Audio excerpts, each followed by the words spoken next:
Welcome. Today, we are going to visit one aspect of reality of our justice system. Justice system is having statutes, manuals, procedural guidelines, and also is providing certain information forums.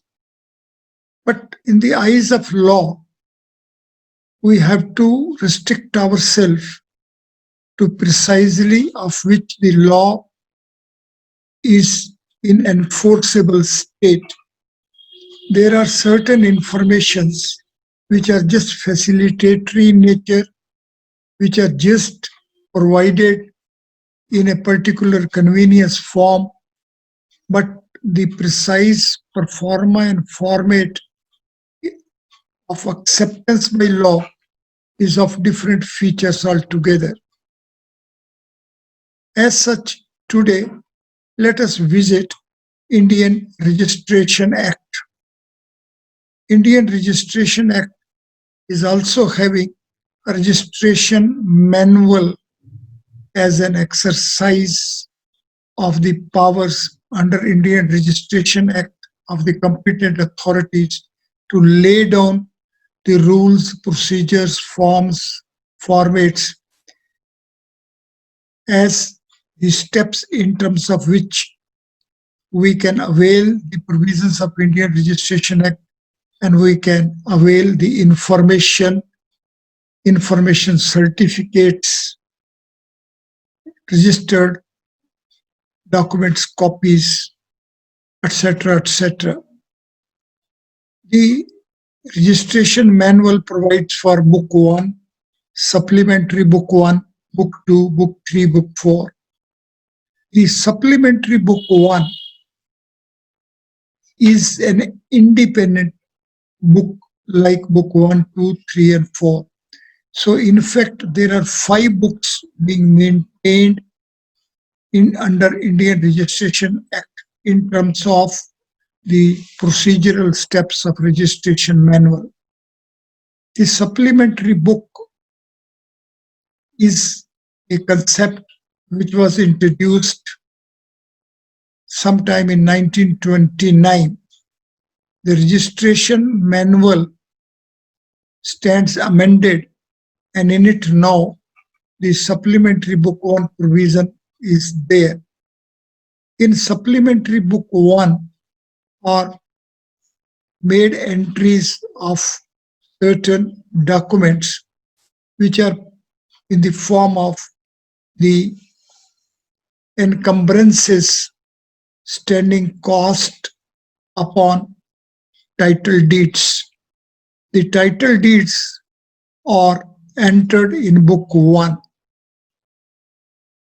The book is maintained year-wise. So book 1 of the year so and so, book 1 of year so and so, and like that. However, the reality of our dealings comes to be that with respect to, say, a title deed registered in 1920, there may be some encumbrance cost upon it, etc., say in 1930. So that book 1 is complete. This entry of encumbrance standing cost upon the title deed registered in 1920, in fact, is to be in book 1 itself. However, the binding, serial number, the life of the paper, etc., are the features. Taking that in account, it has been accepted as that the fresh book, independent book, titled supplementary book is to be maintained, in which these such documents are entered. However, the entry in the form of an endorsement is to be made upon the title deed, which is entered in book 1. Therefore, while one is to see if there is any encumbrance upon the title or not, whether the title going to be purchased by somebody is free from other encumbrances or not, then he is to have inspection of supplementary book 1 as well.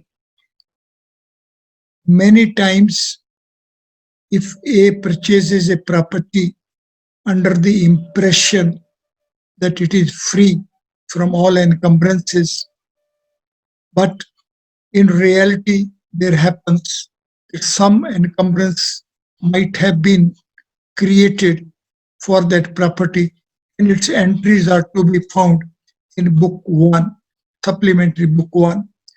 Therefore, one is to be careful enough to see that what precisely are the entries regarding the titles under supplementary book as well. Here there is a provision that encumbrance certificates can be obtained. Officially, sub-registrar is authorized and is under duty to issue encumbrance certificate. This facility is normally being not availed by the citizens. There is some fee of it. It takes some time as well, but it is most essential, as it is only in terms of it one can be confident that the property one is going to purchase is really free from encumbrances, and the title for which he is paying the consideration is worth it. Now, the authorized persons as well can be entrusted the responsibility to inspect and prepare the encumbrance table with respect to the properties in question. And these authorized persons may be advocates as well. Now, the certificates issued by sub-registrar, certificates issued by authorized persons, certificates issued by the advocates, or encumbrance certificates. However, there is a degree of difference of the legal acceptance of these certificates. The courts of law and the law provisions as these are attaching the full legal acceptance for the encumbrance certificate issued by sub-registrar. However, with respect to the authorized persons and advocates, there are certain framed features. There are some tests under which these certificates are to be taken lawfully for full implications and certainty regarding the certificates themselves. Now, see that as an advocate, we are under different heads of responsibilities. One is under constitution and law, which is upon every citizen. So advocates as citizens are coming within this domain as well. So the responsibilities under constitution and law upon each citizen are equally applicable to the advocates. So we as an advocates have to be conscious as to what precisely is our legal status, our legal responsibility under constitution and law. The second domain is in respect of the court. Court's procedures accept liars as officers of the court. Now, this domain is to be explored fully. because many of its features are not as explicit as these should be.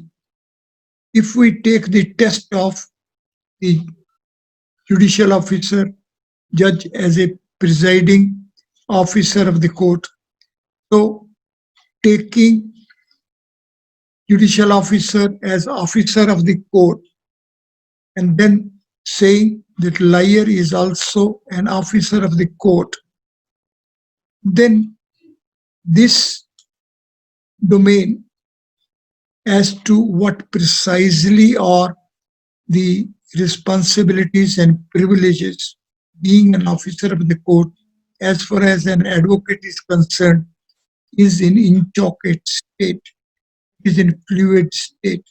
It is evolving and it has evolved with time as practices, as the customary acceptance rule. Now, time has come that this domain shall be specified specifically, as it is a very, very sensitive area to for the liars themselves as well and for the citizens as clients as well. It becomes really very difficult to demarcate and to have a distinction between the responsibilities and authorities of an advocate as officer of the court vis-a-vis his responsibilities and authorities towards his client under a wakalatnama. So, liar's personality as threefold personality. Firstly, under the constraints and privileges of constitutional law. Secondly, under the constraints and privileges of being officer of the court. And thirdly, under the wakalatnama, which in one way is a contract and in other way it is of much deeper faith and morality aspect. Therefore, we as an advocates have to first reconcile and to consolidate and to unify all these three distinct features and responsibilities domains. The other aspect which we shall be very sensitive, we should be very cautious, we shall be very, very sincere as well to appreciate two principles. First is thing to be done the way it is permitted to be done. So, under law, a particular step, particular thing, particular act, if it is permitted, then it is to be performed as per the permissibility of law. One is not to invent one's own imaginary procedures. Common sense is not law. Law is precise and specific. This principle is to be kept in mind. One is to remain ever conscious about it. The second principle is once a specific mode is adopted, it is to be followed up till its last step. We have, say, adopted a course of revision, and in between we feel like that we should go for the writ. It is not permissible.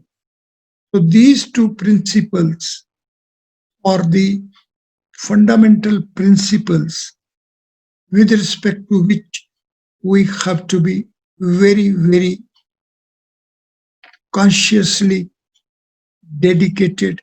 We shall accept it that we have to do think, act under law as it is permitted. And secondly, if we have put our vehicle along a particular road, then it is to be driven along that road unless and until at some point some diversion is permissible. So unpermissible diversions are not acceptable by law.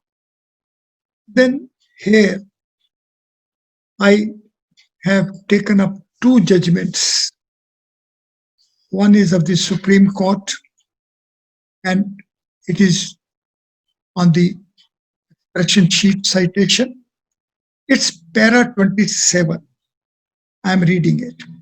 However, it is beyond doubt that a liar owes an unremitting loyalty to the interests of the client, and it is the liar's responsibility to act in a manner that would best advance the interest of the client. Merely because his opinion may not be acceptable, he cannot be inculcated with the criminal prosecution, particularly in the absence of tangible evidence that he associated with other conspirators. At the most, he may be liable for gross negligence or professional misconduct if it is established by acceptable evidence and cannot be charged for the offense under Section 420 and 109 of IPC along with other conspirators without proper and acceptable link between them. It is further made clear that if there is a link or evidence to connect him with other conspirators for causing loss to the institution, undoubtedly the prosecuting authorities are entitled to proceed under criminal prosecution. Such tangible materials are lacking in the case of the respondent herein. We shall go through this judgment. We shall appreciate this ratio, firstly, in the background of the facts of this particular case, and then let us generalize it as on first principles what precisely are the values of this judgment. The ratio of this judgment is very precisely trying to compartmentalize, to demarcate different personalities, heads of responsibility of a liar to a system, to a law, to a client, etc., etc. The second judgment which I have taken up for our visit is of the Madras High Court. It is Joint Sub-Registrar versus so-and-so. Citation is there. It's para 24. I'm reading it. Referring to the same, the London Advocate General would submit that since the encumbrance details are very much available for public view in the official website, the instances of complaints of defective encumbrance certificates will be minimized. The said statement made by the London Advocate General deserves appreciation. However, this court finds it difficult to be satisfied with the above statement for the simple reason that neither the statute nor the registration rules have been amended so as to make the printouts from the official website admissible as primary evidence in the courts of law. Let me read it again. The said statement made by the Learned Advocate General deserves appreciation. However, this court finds it difficult to be satisfied with the above statement for the simple reason that neither the statute nor the registration rules have been amended so as to make the printouts from the official website admissible as primary evidence in the court of law. It is here where there is a big caution. Here is a signal for each one of us that if we find some information on some website, then we shall not jump to the conclusion that we can use it as a primary evidence. The primary evidence, as is being analyzed here in the judgment, will follow either from the statute itself or the authorized person's authorized framing of the rules under the statutes. So statutes and authorized rules framed under the rules only are admissible as a primary evidence. However, the facility of the websites as these are, which are abundant in number these days, shall be taken as per their legal status as it is, that these are not the primary evidence. Therefore, we are passing through a such transition period where the technological explosion of information in the form of apps, in the form of websites, are so much that we may be eluded, we may be deluded, we may be under some delusions as well. We may be quick in our conclusions regarding their importance in the courts of law. So, we as lawyers, in this present transitory period of explosion of information, our first principles test shall remain firm.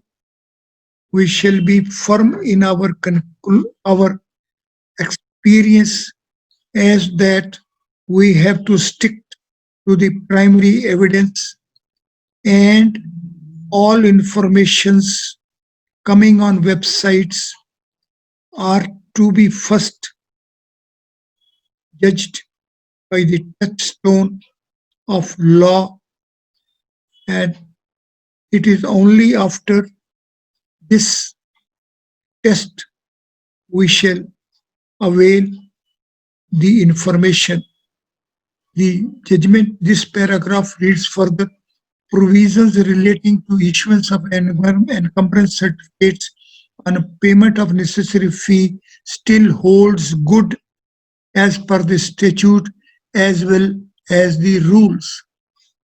The provisions relating to issuance of encumbrance certificates and payment of necessary fee still holds good as per the statute as well as per the rules. And so it will be with respect to the other sets of informations as well. The person who intend to enter into any transaction relating to immovable property would only rely on the encumbrance certificate issued by the Department of Registration under the Act. See here, the informations to be taken up through authorized persons or even through advocates are being taken, being not of primary importance. Person who intend to enter into any transaction relating to immovable property would only rely on the encumbrance certificate issued by the Department of Registration under the Act. Though the above steps taken by the government are in the right direction, I am of the view, in order to enhance the faith of the people in the department should ensure furnishing of foolproof, flawless encumbrance certificates. No more can we afford to leave the people to view the encumbrance certificates with suspicion. If a department, if the document issued by the government is to be taken, would be believed fully. Also, alas, the people will be left only in the lurch and the result will be unwholesome. I am only hopeful that the government, to avoid civil litigations and criminal prosecutions which emanate out of the defective encumbrance certificate, shall act swiftly to find out the ways and means with the use of information technology to ensure that encumbrance certificates issued are not defective. So here is a caution, and we have to alert ourselves, particularly as liars, because the citizens depend upon our experience and wisdom. And the caution here for us is that there are certain steps in a right direction. However, they do not replace the law. Law is as it is. Any further steps may be welcome, but the law will accept them only if these are in the frame of the law. So today we shall take it that this era of transitory technology is putting us under big burden. The responsibility on our shoulders as liars is going to be much heavier because of this state of information coming on websites but having no seal of the law. Thank you very much. Thank you, sir.